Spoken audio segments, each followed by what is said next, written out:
Yo, what the fuck is up, internet? TBH here on behalf of GamingLottery.com. And, wait, what do I say? Oh my god, it's fucking midnight. Oh, this is the internet's #1 casual anime reviewer, watching anime dubbed one episode at a time. Right. This is how casual we are. I forget what I fucking said. Jesus Christ. Anyways, we just got done watching a few episodes. We watched like 4 episodes of this is Death Parade, right? Death Parade. Mm-hmm. Death Parade. And this is made by the same people who made Death Note. I don't think so. I don't think that's how it works. Well, anyways, you guys in the comment section suggested that we watch this one. You know, normally, you know what I'm saying, you guys are still bad negative, but I give y'all props. Y'all got one. Y'all got another one. Okay. So a quick synopsis of Death Parade. Okay, so there's like this place, like let's call it purgatory, like how they call it in the Bible and shit, where you dead, but you're not in heaven, or you're not, you know, in hell or whatever. And then there's this bartender, you know what I'm saying? You know, he cooking up a mean martini, and when he done serving drinks, 2 contestants have to come in and they have to play whatever game he assigns them to. And based off of your actions while playing that game, he'll determine whether or not you're worthy to go to heaven or to go to hell.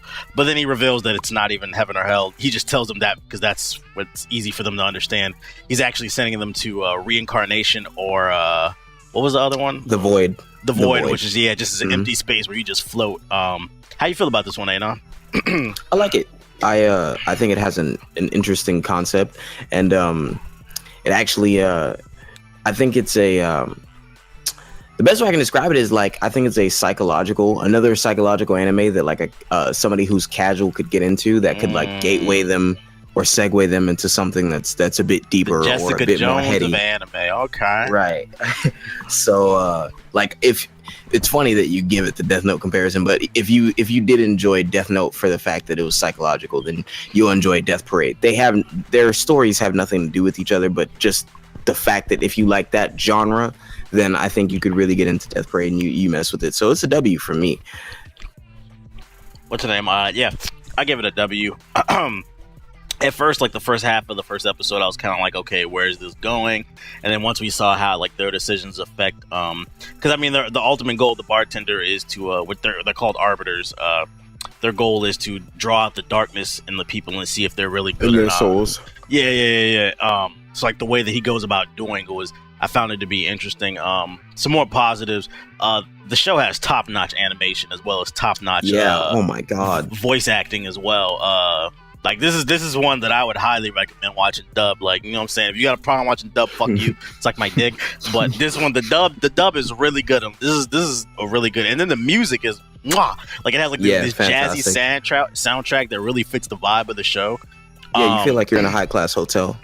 Yeah, I would say my biggest complaint about the show so far is, where is it going? Where's it going? Yeah. None of the episodes actually kind of connect. So if you haven't seen it, like each episode there's like a new couple that comes in that have their own reasons of why they died, and it reveals it, and they try to bring out the evil and see who's good and who's bad. But the thing is, none of the stories so far, we've only watched 4 episodes so far, none of the stories have been connected. And also there's no real protagonist, there's no antagonist. It's kind of like, what's the point of the show? Where is it going? What do you think? I definitely have to agree. I think that there's going to be a little bit more with that character, that little lolly character who introduced the arbiter in training, right? Girl who's been around since episode 2. I think that's where she'll pop up again, because I see multiple characters in the intro and things like that. I think it's just because we're early into the series, but I don't know. I have to agree with you there. Just upon first impression, it's like, I guess that's my whole thing behind it. Where is this going? Where's the end game? But because if it were something that just continued to be episodic up until the end, then I don't think I would really enjoy it that much. I think I would be like, oh, this is cool. This is a cool concept. But like, you know, it's the same thing as if you say a joke over and over and over again. Like, it's funny the first time, maybe funny the second, maybe even the third time, but eventually it's gonna be like, all right, come on. Right. So, but besides that, I think it's dope. What do you think about the characters? Which ones? Which episode? Like, Just period. Like the two, the arbiter in training, and then I guess right. the dynamic in like characters that they bring in the episodes we saw. The one that's in charge, the arbiter is in charge. You know what I'm saying? She's your typical, you know what I'm saying, 4 foot nothing, badass, bad bitch lolly. So you know what I'm saying? Like, she was kind of like an anime trope. She was just the boss. Let's see, the arbiter is in training. I'm kind of intrigued by her. Like, what's her story? Not only that, but like, what's the vetting process? Like, why did they choose her to be an arbiter? Also, where did the arbiters come from? Human. Yeah, like, where did the arbiter? Where are they dead humans as well? And who is picking them? Who created this game? Those are the type of things that I would want to see towards the end of it be answered.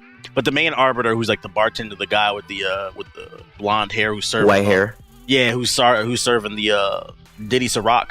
I don't know. I don't feel any type of way towards him. He didn't have a personality. He was just kind of there. I'm neutral about him. He's just there to like judge people. I can never really get a beat on him.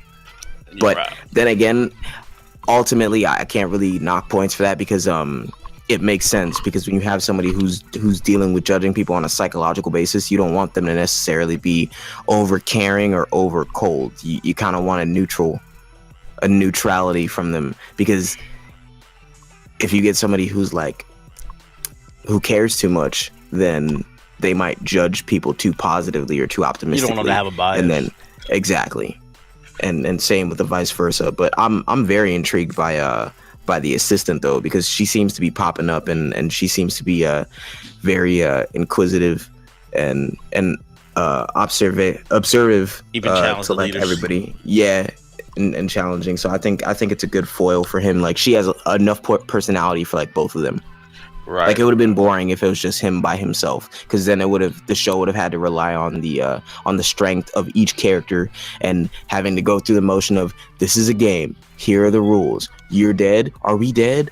Okay, now you're gonna go to heaven or hell, blah blah blah. Like, there's certain parts in the beginning and end that are gonna keep repeating that can get annoying. Right. This is one of those this is one of those shows where I don't know, like I would ask the comment section, like, feel free to leave a comment. Let me know, should we continue this show? Like, is it, for those who've actually watched it and finished it, is it worth sticking it to the end for it to turn up? Because I'm with Anon, like, I'm not gonna lie, like, if I get to the end and this shit just trash, like, it's just episode after episode introducing new couples that get determined, they get judged and go to either heaven or hell, then I'll be like, yo, this shit started off fire, but this shit is ass. Like, yeah, exactly. I'll have to severely reduce points if that's it. That's the one thing. It's like an M. Night Shyamalan movie. It's like interesting concept, but like the execution just is not there. If that's the case, I see the potential for it to be 9 if the story really ramps up and gets more complex. But if it's just episode after episode of judging people, then this shit instantly drops down to like a 5 or 6 to me. Like, it's kind of in the middle. So like, I'm actually, when this video comes out, I'm actually going to be looking at the comment section because I'm curious to see what you guys, before I even decide to even waste my time, I'm going to be like, yo, should I continue this one? Because it's not like an action anime where you know what you're kind of getting. This is a very mysterious anime. Like, if I could give it some kudos, some points, it's got a very unique concept, which I can't say about too many animes. Like, I can't define this as a pull-up anime, but I can't deny it. I can't define it. But it's like, not boring. Yeah, it's not boring either. Like, it's got just enough in there. And I even said, like, it's psychological. It's a casual psychological anime. It even like, even the way they implemented like some of the fan service, which first of all, there's hardly any, but like the couple times there was, like, the way they implemented was even unique. So it's like, kudos to the writers so far from what we've seen. Yeah. Anything else you got to say about it? Let's see. No, I think that's it. I agree with you in the point about like the music. The music is fantastic. Like, that's something that among the dialogue, which is very well acted, like the music would catch my ear in certain like situations. So I was like, all right, that's dope. And I like the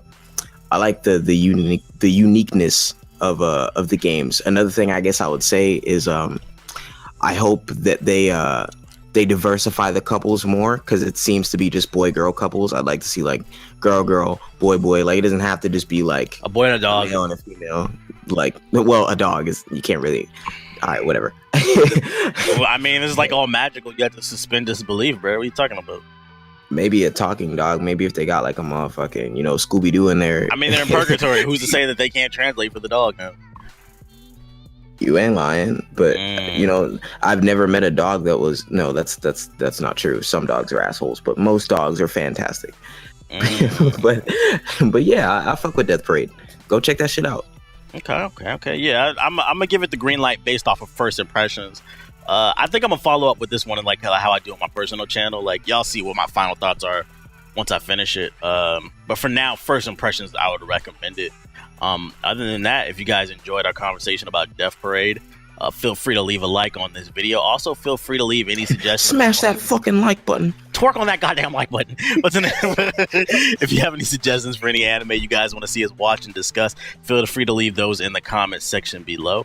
And other than that, I'm tired of y'all hearing my voice. So I'm going to go ahead and say this has been TBH from GamingWithMommy.com along with Anon. We are the internet's top casual anime reviewers watching anime dubbed one episode at a time. And if you got a problem with that, you can suck my dick. Oh yeah, like I don't know if I said this in the previous video, yo.